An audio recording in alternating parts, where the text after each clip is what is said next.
आजादी आपको अधिकार देती है, मगर बिना अनुशासन इन अधिकारों का इस्तेमाल आपकी आजादी को ज्यादा दिन तक सुरक्षित नहीं रख सकता।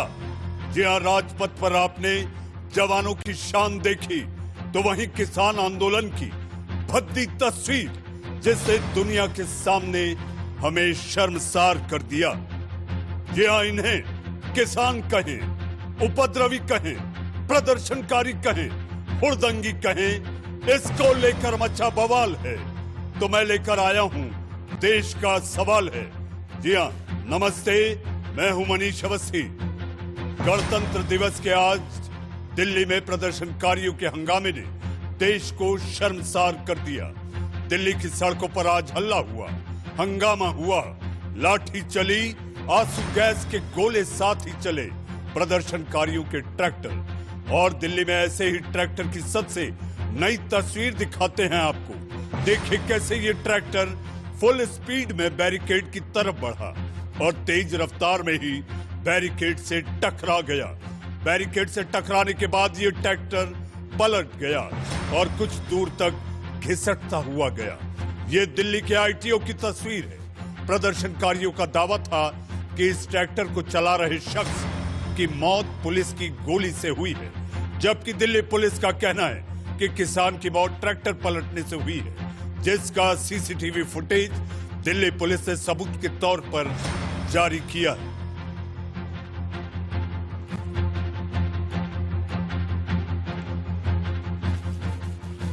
जी हां, किसानों की अपनी बातें, लेकिन दिल्ली पुलिस के पास इसके सबूत हैं कि गोली नहीं चली, ट्रैक्टर पलटा है, इसलिए मौत हुई है। आइए आगे बढ़ते हैं। दिल्ली में हंगामे पर गृह मंत्रालय का बड़ा फैसला। अर्धसैनिक बलों की 16 कंपनियां तैनात होंगी। उपद्रवियों से पूरी ताकत से निपटने के आदेश पुलिस कमिश्नर ने दिए हैं। आईटीओ लाल किले के रास्ते में उपद्रवी अब भी मौजूद, उपद्रवियों से पूरी ताकत से निपटे जवान। दिल्ली के पुलिस कमिश्नर ने जारी किए हैं आदेश। इस वक्त की बड़ी खबर, इस वक्त की बड़ी खबर, उपद्रवियों से सख्ती से निपटा जाए। वहीं प्रदर्शन के दौरान दिल्ली में कुछ किसान प्रदर्शनकारियों से बात की हमारी संवाददाता शुभ्रा सुमन ने।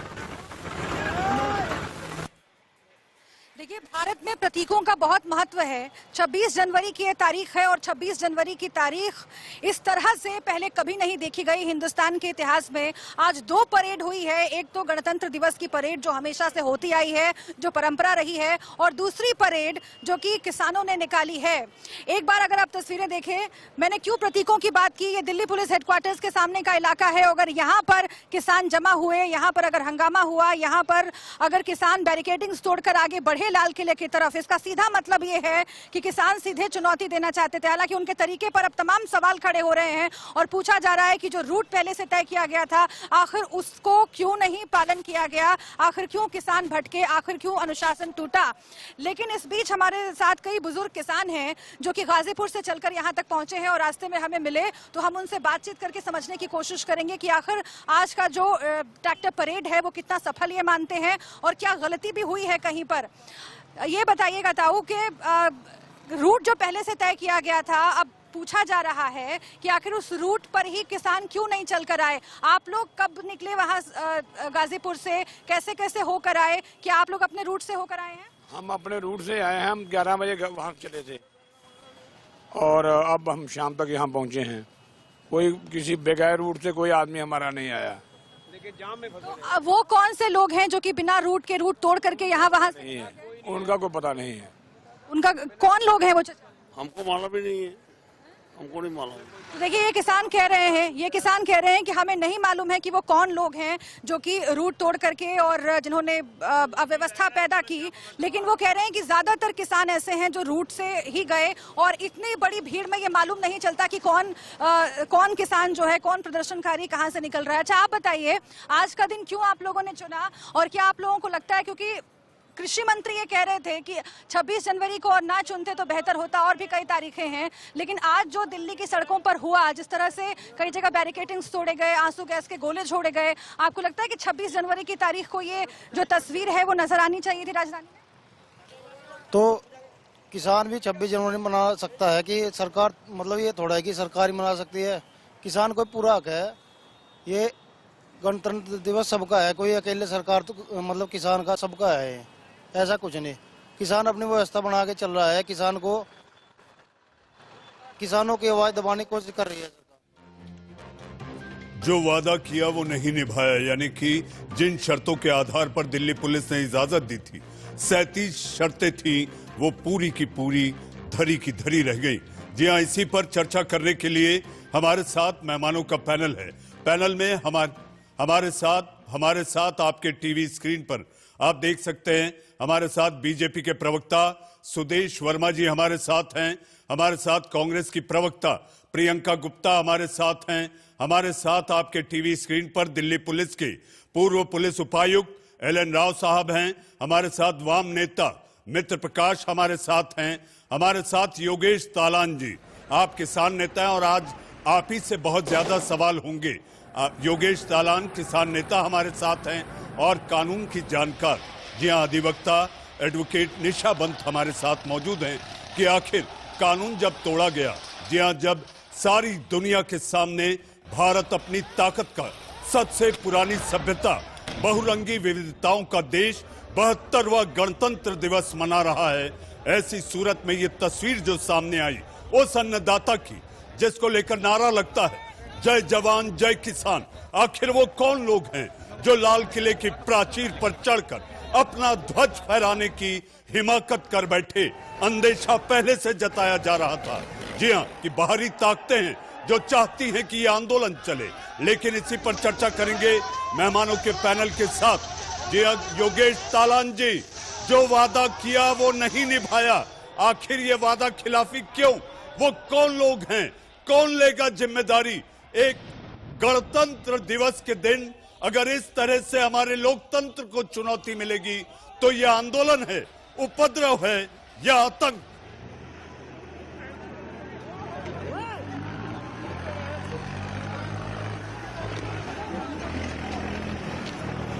इसकी जिम्मेदारी कौन लेगा? इसकी जिम्मेदारी पूर्ण रूप से सरकार की है, पैदा की, जिससे किसान आक्रोशित हुआ है। दूसरी चीज ये है कि कुछ ऐसा भी लग रहा है, जिस तरह के वीडियो आज दिन भर में सामने आए, जिस प्रकार बैरिकेड्स अगर तोड़े गए हैं तो पुलिस के पास में वहां पर सीसीटीवी की व्यवस्था जरूर रही होगी। अगर नहीं है तो क्यों नहीं है तो वो क्यों नहीं उसको प्रोड्यूस कर रही है, क्यों नहीं आपको दिखा रही है कि ऐसे देखिए, एक तो प्रोड्यूस कर दी योगेश जी, एक सीसीटीवी जिसको लेकर उंगली उठाई गई कि जिस किसान की मौत हुई है वो पुलिस की गोली से हुई है, उस पर दिल्ली पुलिस ने सीसीटीवी फुटेज दे दिया। और जाहिर सी बात है कि आने वाले समय में ऐसे कई फुटेज सामने आएंगे, तो आप ये ना कहें कि दिल्ली पुलिस के पास सीसीटीवी फुटेज नहीं। मैं एक चीज और यहाँ पर कोट करना चाहूंगा, जिस प्रकार गाजीपुर बॉर्डर की परमिशन थी, वहां से ट्रैक्टरों को निकलना था, तो पुलिस ने 1.5 घंटे तक भी, 12 बजे का टाइम था, 1.5 बजे तक भी वहां से बैरिकेड्स नहीं हटाए। इससे पुलिस की मंशा साफ हो जाती है कि पुलिस क्या चाहती है। तो इसका मतलब यह है योगेश जी कि आप आपा खोदेंगे, आप बैरिकेड तोड़कर अंदर आना चाहेंगे, क्या ये कहते हैं ये हमारा गणतंत्र है? ऐसे हमारे अन्नदाता हैं या कोई और लोग हैं जो इनके बीच में घुसकर ये उत्पात कर रहे थे? किसान भोला होता है, किसान बिल्कुल इस तरह की हरकतें नहीं करता है। अगर किसान को उकसाया जाएगा, किसी को भी उकसाया जाएगा, तो उकसाना तो ठीक नहीं है। पुलिस भी जानती है इस बात से। अगर उकसाया जा रहा है तो इसके पीछे भी कोई गहरी चाल हो सकती है, और इस चाल से किसको फायदा होगा? सरकार के अलावा दूसरा किसी को फायदा होने वाला नहीं। जी, फायदा किसी को नहीं होने वाला। आपको तो चिंता ये होनी चाहिए कि इस संघर्ष और इस आंदोलन पर एक घनी साया, एक ऐसा कोहरा छा गया है कि ये कैसे छटेगा। जी हाँ, जिस तरह से आंदोलन आज हुआ है ये आंदोलन नहीं, ये उपद्रव है। और कौन लोग हैं ये आपको सुनिश्चित करना होगा। क्या ये आपके अपने किसान भाई हैं? और जिस तरह से लाल किले की प्राचीर पर, लाहौरी गेट पर चढ़कर एक ध्वज फहराया जाता है, वो भी एक धर्म का ध्वज, जो कि हमारी आजादी की पहचान से बड़ा नहीं हो सकता। हमारे देश की पहचान तिरंगा है, हमारे देश की पहचान से बड़ा कोई भी धार्मिक ध्वज नहीं हो सकता। योगेश तालान जी, इसमें बिल्कुल कोई शक नहीं है। इस ध्वज का सम्मान हमेशा रहा है और हमेशा रहेगा। अगर कुछ लोग इस तरह की जो हिमाकत कर रहे हैं, वो निश्चित रूप से किसान तो क्या भारत के वासी भी नहीं हो सकते। मैं तो ये कहना चाहूंगा, इस तरह के लोगों की सिर्फ धर्म में कोई आस्था नहीं।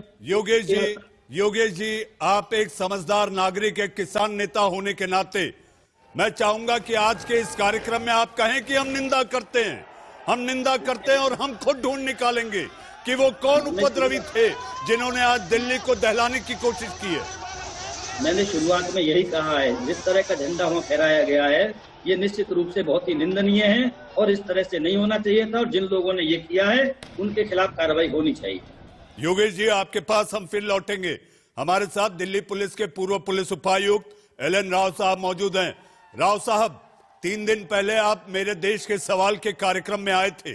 मैंने आपसे कहा था, जब ये हमने खबर ब्रेक की थी कि दिल्ली पुलिस ने इजाजत दे दी है कि ट्रैक्टर परेड निकले, तो मेरा आपसे सवाल था कि ठंड में दिल्ली पुलिस के माथे पर पसीना आ जाएगा।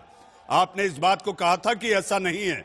आज जो तस्वीर सामने आई है, मैं आपसे पूछना चाहता हूं, क्या इंटेलिजेंस इनपुट इतने कमजोर थे कि दिल्ली पुलिस को इसका अंदेशा भी नहीं हुआ कि ये सब कुछ होने वाला है?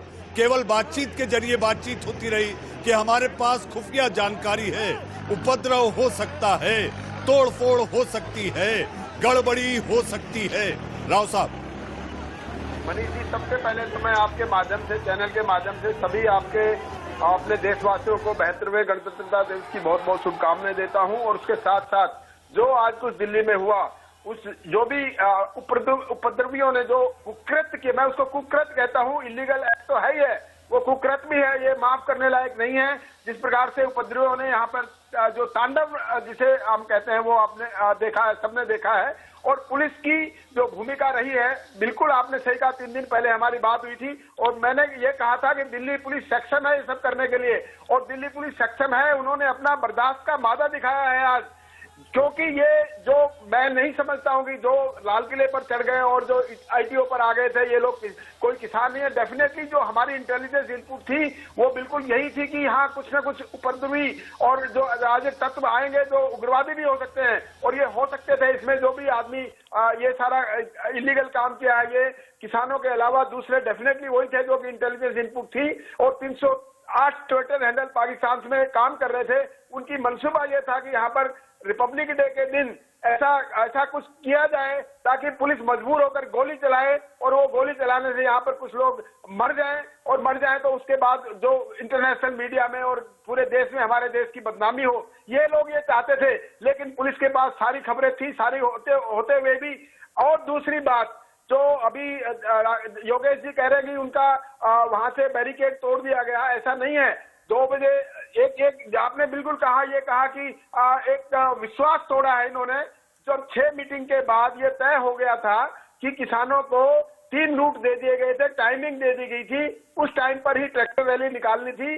अगर उस रूट पर और उन बातों को ध्यान रखते हुए जो कंडीशंस लगाई थी उनको मालूम करते हुए अगर वो उस प्रकार से रैली निकलती तो पूरी सुचारू रूप से रैली निकलती। लेकिन वहाँ के जो बॉर्डर के किसानों ने समय से पहले ही बैरिकेड तोड़कर अंदर आने की कोशिश की और अंदर आए, लेकिन पुलिस अगर वहां पर लाठीचार्ज और गैस भी चलाई, लेकिन वहां पुलिस ने बर्दाश्त दिखाते हुए गोली नहीं चलाई और अपना पूरा कंट्रोल करने की कोशिश की और काफी हद तक कंट्रोल किया भी। ये लोग चाहते थे राजपथ पर जाना, इंडिया गेट पर जाना, वो जाने नहीं दिया। ये पुलिस की बड़ी, मैं इसकी कामयाबी समझता हूँ। लेकिन लाल किले पर पहुंच गए। राव साहब, हजारों उपद्रवी लाल किले पहुंच गए, जो हमारे देश की शान और शोहरत की निशानी है। जी हाँ, लाहौरी गेट पर पहुंचकर ध्वज फहरा दिया। और ये लाल किले पर पहुंचकर इन्होंने जो किया है, लाल किले की प्राचीर से जो इनका कहना था, जो लगातार सिख फॉर जस्टिस की तरफ से कहा जा रहा था कि जी हाँ हम पहुंचेंगे, हम ध्वज फहराएंगे, आखिरकार उसमें ये कामयाब हो गए। कौन है ये इनकी जानकारी और इनके इन्वेस्टिगेशन में सारी बातें सामने आएंगी। राव साहब, मैं अभी आपको रोकना चाहूंगा क्योंकि इस बीच हमारे पास दिल्ली के police joint commissioner Alok Kumar ने क्या कहा है, दिल्ली पुलिस का क्या कहना है, आइए आपको ये भी सुनवा देते हैं। बॉर्डर के पास ही पुलिस से पहली झड़प किसानों की हुई वहां पर, और उसके बाद बहुत सारे किसान जब आगे बढ़े उन्होंने रूट फॉलो नहीं किया, तय रूट फॉलो नहीं किया, तो अक्षरधाम से 1 किलोमीटर पहले जहां पे हमने अपने अरेंजमेंट्स रखे हुए थे वहां पे करीब 2 घंटे तक किसानों को समझाया गया, और इवन हमने वहां पे टीयर गैसिंग भी की, बेटन चार्ज भी किया और इनको रोकने की कोशिश की। लेकिन जो उग्र किसान थे उन्होंने क्या किया, उन्होंने ट्रैक्टर से लोगों को, पुलिस वालों को, सुरक्षा बलों को कुचलने की कई जगह कोशिश की गई, बैरिकेड्स तोड़ दिए गए, जो हमारे बसेज थी, पुलिस की बसेज थी, उनको तोड़ दिया गया, और इस तरीके से व्यापक पैमाने पे तोड़फोड़ की और नुकसान किया। जी, आप सुन रहे थे दिल्ली के joint police commissioner Alok Kumar को। हमारे साथ मेहमान के रूप में बीजेपी के प्रवक्ता सुदेश वर्मा, प्रियंका गुप्ता जी और हमारे साथ मित्र प्रकाश और निशा बंजी अभी बाकी हैं। सुदेश जी, हमारे तिरंगे से ऊपर धार्मिक भावना नहीं हो सकती। लाल किले की प्राचीर पर जो आज हुआ अपने आप में शर्मसार करने वाला है दुनिया के सामने।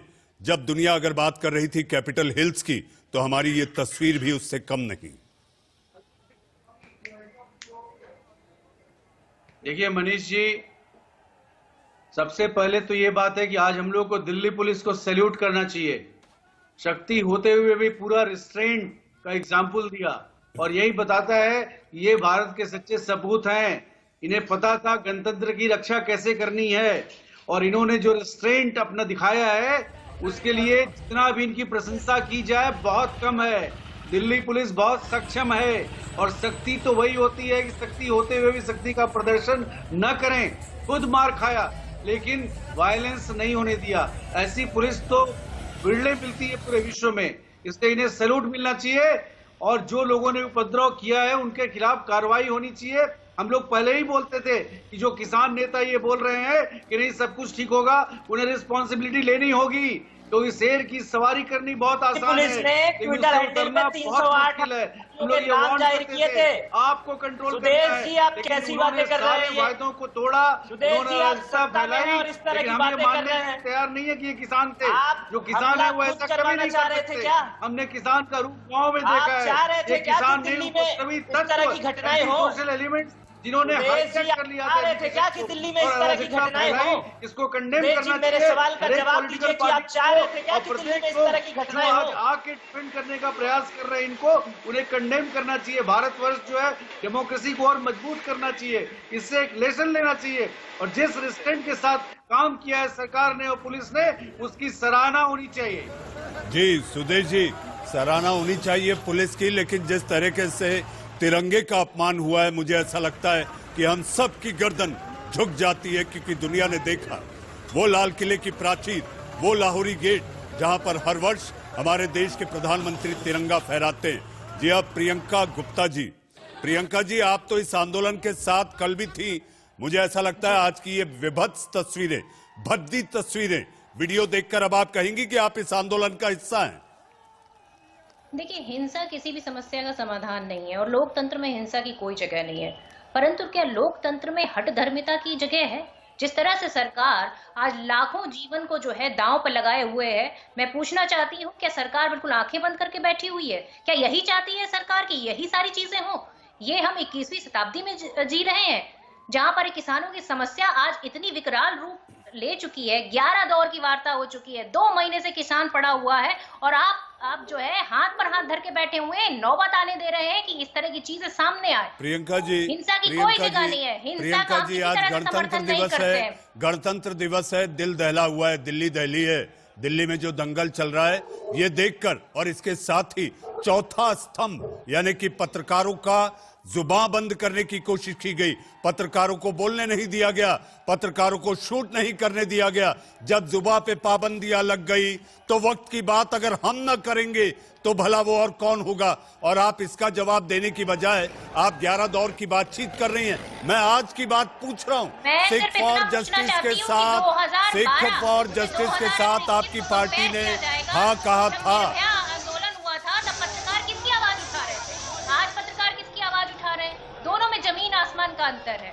ये बदल गई है पत्रकारिता आज की, इस पर भी सवाल उठने चाहिए। क्या किसानों की बात दबाई जा रही है? क्या किसान जो आप टेरी बॉर्डर की बात कर रहे हैं, किसानों की बात दबाई नहीं जा रही। अगर किसानों की बात अगर प्रियंका जी ससम्मान आज वो समय नहीं है, आज वो समय नहीं है कि हम अपने स्तर से नीचे उतरकर इस पर हम डिबेट करें। आज ये समय है, आज गणतंत्र है। मैं जो आपसे कहना चाह रहा हूं, अगर किसानों की फिक्र नहीं होती तो लगातार देश के सवाल का आज ये 24वां एपिसोड है, 24वां एपिसोड है जो हम लगातार कैंपेन की तरह कर रहे हैं अन्नदाता के हक के लिए। और अगर आपको अपने हक और अधिकार चाहिए तो आपको अपने कर्तव्यों का भी एहसास और भान होना चाहिए। प्रियंका जी, सरकार को ये समझने की जरूरत है कि ये आज जो स्थिति आज सामने आ रही है उसका जिम्मेदार कौन है। उसका जिम्मेदार सरकार है और कोई दूसरा व्यक्ति नहीं है। मैं मानती हूँ कि अगर लाखों के लोग जिम्मेदार अगर सरकार है, प्रियंका जी मेरे सवालों को लेकर आप कह सकती हैं, मेरे सवालों को लेकर आप कह सकती हैं कि मैं सरकार की बात कर रहा हूं। अगर आप जिम्मेदार सरकार है तो आप लोगों ने भी किसानों के कंधे पर बंदूक रखकर बंदूक चलाई है, आप लोगों ने इन्हें बरगलाया है, उकसाया है। मैं आपके पास आऊंगा, हमारे साथ वकील निशा बंत हैं, वकील निशा बंत जी हैं। निशा जी, सुबह से आज के हमारे इस गणतंत्र दिवस कार्यक्रम में आप भी हमारे पैनल में मौजूद हैं। आपने गणतंत्र दिवस की महत्व को बताया, सुबह समझाया कि संविधान क्या होता है, कैसे इसका आदर होना चाहिए, सम्मान होना चाहिए।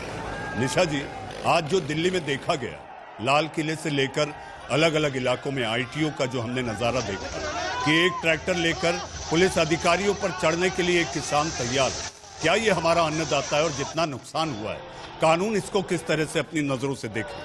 जी, अहिंसा का एक बहुत ही गंदा प्रदर्शन। मैं ये कहना चाहूँगी, आज गणतंत्र दिवस की हमने जो शुरुआत करी थी एक बहुत ही अच्छे तरीके से अपने देश का पराक्रम झांकियों के द्वारा दिखाकर शुरुआत करी थी, पर ये बहुत ही भद्दा प्रदर्शन जो हमारे किसान भाइयों ने हमें दिखाया है, ये अहिंसा का प्रतीक है। और कोई भी प्रॉपर्टी जो हमारी स्टेट गवर्नमेंट हिंसा का है,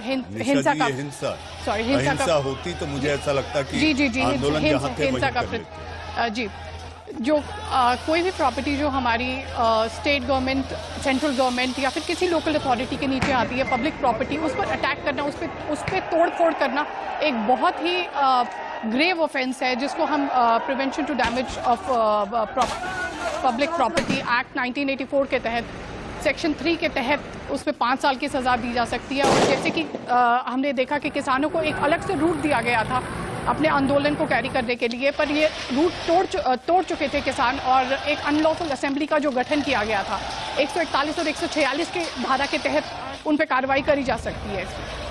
जी निशा जी, जहां तक बात हो रही है कि एक चिट्ठी लिखी गई है सर्वोच्च अदालत को, जी, जिसमें ये कहा गया है कि अदालत सुमोटो एक्शन ले, तो अब अदालत क्या कर सकती है? उस चिट्ठी को सुमोटो लेकर अदालत कोई एक्शन ले सकती है?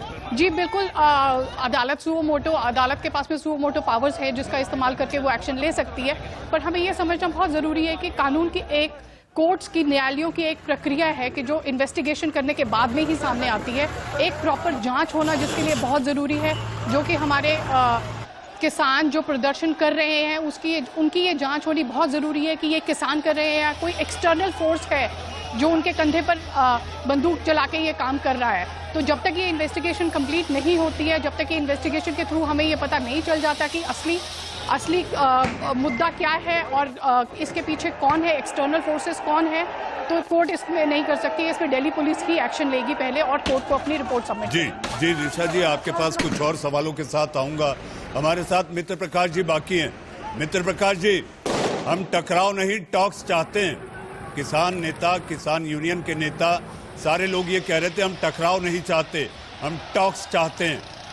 आपका अगर आपके सामने इस समय टीवी चल रहा हो या लगातार आपने दिन भर अगर टीवी देखा हो तो आपको लगेगा कि वाकई टकराव चाहते थे टॉक्स में। नहीं, बिल्कुल हम टकराव नहीं चाहते थे, लेकिन एक लाइन से मैं बातें अपनी शुरू करना चाहूंगा। महात्मा गांधी ने कहा था कि उस कानून की अवहेलना करना हमारा नैतिक दायित्व है जो हमारे अधिकारों की रक्षा नहीं करता है। तो आज जो लग रहा है, आज जो आपकी परिस्थिति दिख रही है, तो उसके पीछे कहीं ना कहीं ये चीजें जिम्मेदार है, लेकिन इसमें हिंसा का कोई स्थान नहीं होना चाहिए। लेकिन आज जो हिंसा हुई वो निश्चित रूप से उसकी निंदा करनी चाहिए और वो हम निंदा करते हैं उस हिंसा की। लेकिन कहीं ना कहीं दिल्ली आपका भी झंडा था मित्र प्रकाश जी। आपको एक बात बता दूं, लाल किले की प्राचीर पर न केवल धार्मिक झंडा ही नहीं, किसान नेताओं के यूनियन के झंडे के अलावा सीपीआईएम का भी झंडा वहां देखा गया था। यानी आप भी चाहते थे कि वो झंडा वहां पर फहराया जाए। झंडा तो चाहते थे सुदेश जी फहराया जाए, सुदेश जी, लेकिन तिरंगा नहीं था, तिरंगा नहीं था, तिरंगा आपने नहीं फहराया, तिरंगा आपने नहीं फहराया, आपने धर्म का प्रतीक ध्वज वहां पर ऊपर लगाया। मनीष जी, वो उपद्रवी लोग थे और वो उपद्रवी लोगों के साथ दिल्ली पुलिस के साथ जैसा बर्ताव करना चाहिए वैसा बर्ताव करना चाहिए। सुदेश जी अभी बोल रहे थे, बीजेपी के प्रवक्ता है वो बोल रहे थे कि दिल्ली पुलिस ने बहुत अच्छा किया। वो मंदसौर की घटना भूल गए क्या कि जब 6 लोगों को गोलियों से उड़ा दिया गया था, इन्हीं की सरकार थी। वो 2 अक्टूबर 2018 की घटना भूल गए क्या कि जब दिल्ली में गन्ना किसान यूपी के गए थे और दिल्ली सरकार, दिल्ली की पुलिस ने उन्हें खदेड़ा था। तो आज किसके शव पे ऐसी घटनाएं हुई, ये सोचने का विषय हो सकता है। और मनीष जी, मैं आपसे एक बात कहना चाहता हूँ, इस घटना के पीछे अगर आज माननीय प्रधानमंत्री जी ने 60 दिन से अगर किसान बैठा हुआ था, बोले होते कि मेरे 75 करोड़ किसान भाइयों बहनों, आपके साथ मैं बात करना चाहता हूं, हम मिलके इस बिल का हल निकालेंगे, इस बिल को मैं वापस लेता हूं, तो शायद आज ऐसी घटना नहीं हुई होती। लेकिन हम कह रहे हैं कि हम हिंसा की निंदा करते हैं। सुदेश जी, मित्र प्रकाश पे एक छोटा सा रिबटल, फिर मैं अपनी सुर्खियों की ओर आगे बढ़ूं।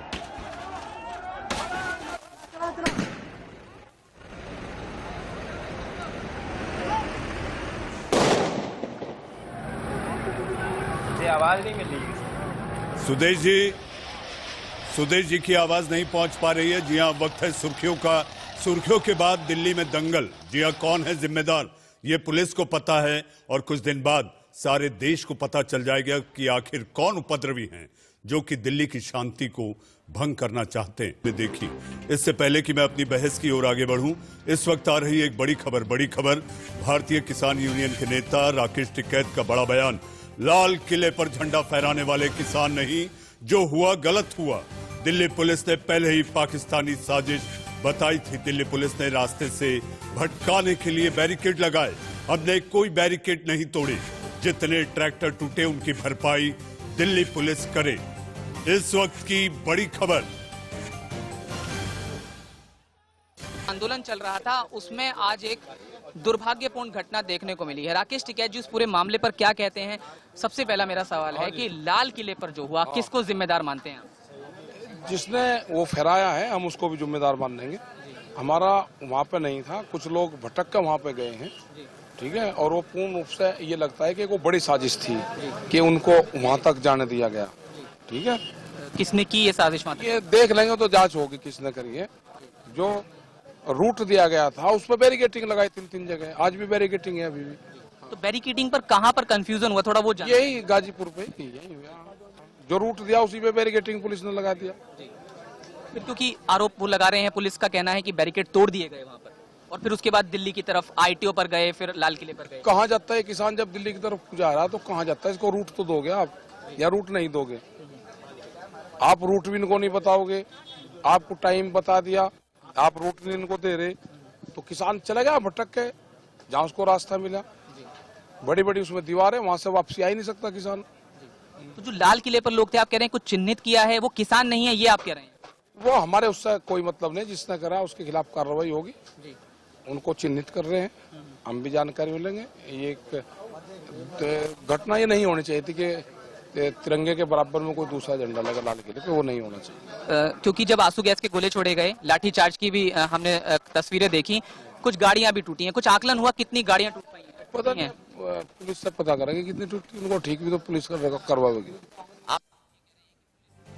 जी आप सुन रहे थे राकेश टिकैत को। किसान नेता हैं, लगातार किसान आंदोलन की अगुवाई कर रहे हैं, लेकिन उन्होंने जो कहा सीधा आरोप मढ़ दिया दिल्ली पुलिस पर कि हमारे ट्रैक्टरों की भरपाई आखिर दिल्ली पुलिस करे।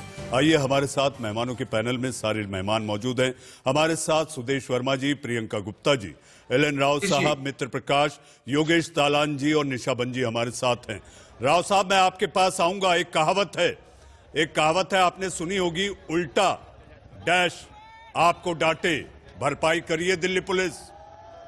मनीष जी मैं पूरी कर देता हूँ, मुझे कोई शर्म नहीं है कहते हुए उल्टा चोर कोतवाल को डांटे। ये गलत है। इनको रूट दे दिया गया था, टाइम दे दिया गया था, 35-36 शर्तें दी गई थी कि उनको पालन करने के लिए इन्होंने एग्री किया था। अब राकेश टिकैत जी अब ये कहे कि किसान भटक गए। अरे भाई तुम किस बात के लीडर हो? कहां से लीडरशिप ले ली आपने? तो किसान भटक गए आपने कह के पल्ला झाड़ दिया अपना। ये कह दिया कि लाल किले में जो किया वो हम देखेंगे जांचेंगे। ये क्या होता है? आपको मालूम था कि ये 26 जनवरी वाले दिन ये आपके कंधे पर तलवार लगाकर उग्रवादी अगर करेंगे तो आपको रोकना चाहिए था। ये बात जरूरी थी आज ही करना। क्या आपको ये भी ध्यान रखना चाहिए कि आज के दिन अगर कैलकुलेट आप करेंगे तो आपने ये कहा कि 100 किलोमीटर एक ट्रैक्टर चलेगा, उसके हिसाब से अगर डीजल का कंजम्पशन देखा जाए तो एक ट्रैक्टर का डीजल का कंजम्पशन 800 रुपए होता है। और आपने कहा 5 लाख ट्रैक्टर आए हैं, 5 लाख और 800 को गुणा कर लीजिए, कितना लाख कितना करोड़ होता है? 40 करोड़ पैसा। ये कहाँ से आया? कौन फंड कर रहा है? आपको पता नहीं है? एक बात राव साहब मैं एक बात आपसे जानना चाहता हूं, बहुत छोटा जवाब चाहूंगा।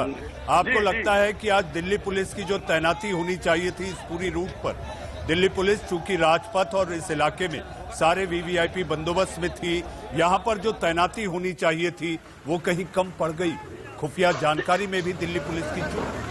देखिए मैं आपको मनीष जी साहब कहता हूँ, रिपब्लिक डे पर दिल्ली पुलिस पे वैसे ही प्रेशर बहुत ज्यादा होता है। 50,000 आदमी लगे होते हैं दिल्ली पुलिस में रिपब्लिक डे का सक्सेसफुल करने के लिए। ये बात बिल्कुल सही है। कहीं न कहीं इंटेलिजेंस का फेलियर रहा है कि क्योंकि अगर ये तो पता हो सकता था ना कि किसान ऐसा कर सकते हैं, क्योंकि ये इंटेलिजेंस कलेक्शन अगर पुलिस के पास होती कि किसान ये बात मानेंगे नहीं, ये हमको धोखे में रखेंगे। जी राव साहब आपने माना और आपको सुन रहे देख रहे दर्शकों को भी समझा होगा कि पुलिस जरूर दबाव में थी। जी हाँ, हमारे साथ योगेश तालान जी हैं। योगेश तालान जी, अब तो टकराव हो गया, आगे क्या? देखिए इसमें पुलिस की बिल्कुल भी गलती नहीं है। गलती उन हुक्मरानों की है जिनके हुक्म पे पुलिस चलती है। Delhi police ministry of home affairs के अंडर में आती है। मैं एक वीडियो देख रहा था, काफी देर तक वो वीडियो देखता रहा, जिसमें ये दिख रहा था कि वहां पर पुलिस वाले बड़े आराम से खड़े थे जो लोग दूसरा झंडा फहरा रहे थे। क्या उनको नहीं लगता था कि इस झंडे को पकड़े और उन लोगों को वहीं पर पकड़ ले? वो नहीं किया गया पुलिस के द्वारा। मैं देख रहा था कि पुलिस वाले बड़े इत्मीनान से खड़े थे वहाँ पर। तो ये किसके आदेश पर खड़े थे वहाँ पर? लेकिन आपने वहाँ पर योगेश तालान जी, अगर आपने उस बात को गौर से और गंभीरता से देखा है तो मैं आपको बताना चाहूंगा, वहां पर जो निहंग मौजूद थे, जो अश्व पर चढ़कर आए थे, उनके हाथ में तलवारें थी, उनके हाथ में भाले थे। दिल्ली पुलिस की बर्दाश्त करने की मादा जिसका जिक्र एल.एन. राव साहब कर रहे थे, वो भी इतने तनाव में, जब घंटों की ड्यूटी के बाद अगर वो इस तरह से चीजों के साथ अपना आपा खो देते तो आप जानते हैं वहां पर क्या हो जाता। देखिए आपा खोने की जहाँ तक बात है, किसान भी भोला होता है। किसान को जहाँ रास्ता मिला, कुछ किसान हो सकता है वहाँ पर भटके हों, लेकिन आप ये भी जान लीजिए कुछ ऐसे चैनल भी भटकने के लिए तोड़ना फोड़ना नहीं पड़ता। तालान साहब, भटका हुआ आदमी आक्रामक नहीं होता, असंयमित नहीं होता, उपद्रव नहीं करता, उत्पात नहीं मचाता। यही तो सोचने का विषय है कि आखिर ऐसे प्लांटेड लोग भी तो हो सकते हैं जो इस आंदोलन को जो है गलत तरीके से देख रहे हैं और जो इस आंदोलन को बिगाड़ना चाहते हैं। सुदेश वर्मा जी 11वें दौर की बातचीत के बाद जब किसान नेताओं के साथ बातचीत नहीं बनी, आज की ये तस्वीर सामने आने के बाद अब आखिर ये बात आगे बढ़े तो कैसे बढ़े? क्योंकि तारीख तो कोई तय हुई नहीं, बातचीत की अब कोई गुंजाइश नहीं बची, अब तो सीधा टकराव वाली बात है। ये बताइए मनीष जी, जिसको आप किसान नेता बोल रहे हैं अपने स्क्रीन पर भी, क्या वो किसान नेता हैं? वो सब नेता तो भाग गए थे जब वायलेंस हो रहा था। ये लोग अपने आप को नेता बोलते हैं, 35-40 लोग कुछ कर पाए? इनकी बात कौन सुन रहा था? कहाँ भाग गए ये लोग?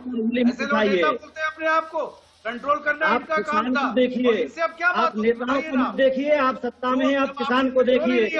आज आपके आंखों में आंसू नहीं आ रहे, किसानों को भड़काते रहे हमेशा। प्रधानमंत्री, इनको पूरा आपके लेना चाहिए। प्रधानमंत्री, क्योंकि आप हमारे प्रधानमंत्री जो जाके फोटो खिंचवाते हैं अपनी माता जी के साथ खाना खाते हुए, आप फैसला नहीं चाहते, आप अराजकता चाहते हैं। में नहीं आई, वो किसानों से सीधे भी संवाद कर सकते हैं। इनसे क्या बात किया जाए जो किसान के नेता ही नहीं है? बड़े बड़ी बात बोलते हैं, चुनाव में हारे हुए लोग हैं। अरे आप भारतीय जनता पार्टी के नेता हैं ना? इनसे क्या बात? आप भारतीय जनता पार्टी के नेता हैं ना? भारतीय जनता पार्टी की सरकार है ना? वापस कर ले सरकार। आप ये बताएं सुदेश जी, भारतीय जनता पार्टी की सरकार है या नहीं है? ये बात इनको भारतीय जनता पार्टी की सरकार है या नहीं है? गृह मंत्रालय किस पार्टी का है? बेशरम लोग। सुदेश जी, गृह मंत्रालय के अंडर में दिल्ली पुलिस आती है, आपने क्यों नहीं प्रियंका रोका? गुप्ता जी, प्रियंका गुप्ता जी, प्रियंका गुप्ता जी, प्रियंका गुप्ता जी, लगातार आपकी पार्टी की तरफ से इस आंदोलन को जो समर्थन मिलता रहा, अब आपको ये लगता है आज की ये तस्वीर सामने आने के बाद, प्रियंका गुप्ता जी, प्रियंका जी, मित्र प्रकाश जी, मेरा सवाल प्रियंका जी से है, आपको लगता है ये तस्वीर आने के बाद अब आप लोग को हाथ खींचना चाहिए? जिस तरह से आप पर आरोप लगाती रही है बीजेपी, साफ तौर पर इस आंदोलन के पीछे अगर कोई खड़ा है तो वो कांग्रेस और कांग्रेस के साथ विपक्ष के अन्य दल, आपको लगता है कि आप लोगों से चूक हो गई? बिल्कुल नहीं। देखिए, सबसे बड़ी बात यह है, हिंसा किसी भी समस्या का समाधान नहीं होता और लोकतंत्र में हिंसा की कोई जगह नहीं होती। परंतु आज मैं जो सिनारियो देख रही हूँ, जैसा कि यहाँ पर बैठी हैं जो वकील साहिबा हैं, उन्होंने पहले ही कहा कि अगर कोई एक्सटर्नल फोर्सेस हैं तो उसका पता लगाना जरूरी है, क्योंकि इस आंदोलन में अगर कोई ट्रैक्टर तबाह हो रहा है तो किसानों का तबाह हो रहा है, तो किसान अपना ही ट्रैक्टर तबाह कर लेगा, किसान अपने ऊपर लाठी चलवाने की कोशिश करेगा, जो 60 दिन से वहाँ बैठा हुआ है और पूरी तरीके से जो है अपना घर परिवार अपनी खेती किसानी छोड़कर बैठा हुआ है। तो आप ये बताइए कि क्या वो चाह रहा है? आपने प्रियंका जी वहाँ पर एक वीडियो देखा था? प्रियंका जी, मेरा आपसे आग्रह है, आप जिस किसान के ट्रैक्टर तबाह की बात कर रही है, जिस रफ्तार में ट्रैक्टर दौड़ाया जा रहा था, जो किसान उसको चला रहा था, आपको लगता है ट्रैक्टर इस तरह से चलाया जाना चाहिए? आपको लगता है ट्रैक्टर किसी के सीने पर ले जाना चाहिए? आपको लगता है किसी खड़े हुए समूह के ऊपर ट्रैक्टर को चढ़ा देना चाहिए? ये किसान करेगा, ये अन्नदाता करेगा?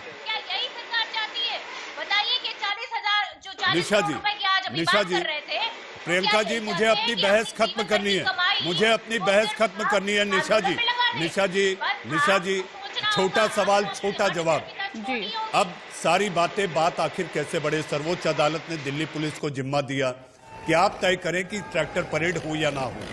दिल्ली पुलिस ने उस आदेश का पालन करते हुए अपनी जानकारी और विवेक और लिखित रूप से दिए गए शर्तों के आधार पर इजाजत दी।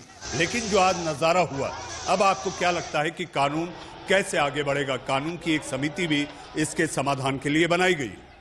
जी मनीष जी, सबसे पहले एक हमारा ये चैनल के जरिए एक बात क्लियर करना बहुत ज़रूरी है कि तिरंगा नीचे नहीं, हमारा देश का तिरंगा नीचे नहीं किया गया है, एक दूसरा झंडा फहराया गया है। सबसे पहले ये रूमर्स क्लियर करना बहुत ज़रूरी है।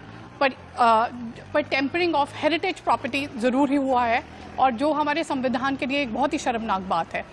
और इसके लिए सुप्रीम कोर्ट, कोई भी कोर्ट, आप एक समिति बना सकती है, एक इन्वेस्टिगेशन की समिति बना सकती है, और एक इन्वेस्टिगेशन करने के बाद में उसके एक नतीजे पर पहुंच सकती है। पर इसकी मैं पहले भी बोल चुकी हूँ कि इन्वेस्टिगेशन करना इसके लिए बहुत ज़रूरी है। हम अभी तक भी नहीं कह सकते कि ये किसान नेताओं के काम है या किसके काम है या कोई एक्सटर्नल फोर्सेस है। ये पता करना, ये एक जाँच पर आना बहुत ज़रूरी है।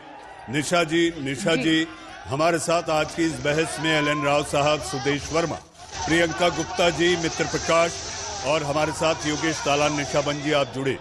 जाते जाते मैं केवल एक ही बात कहना चाहता हूं, हम भारत के लोग ही संविधान की ताकत हैं, संविधान की प्रेरणा है और संविधान का उद्देश्य भी।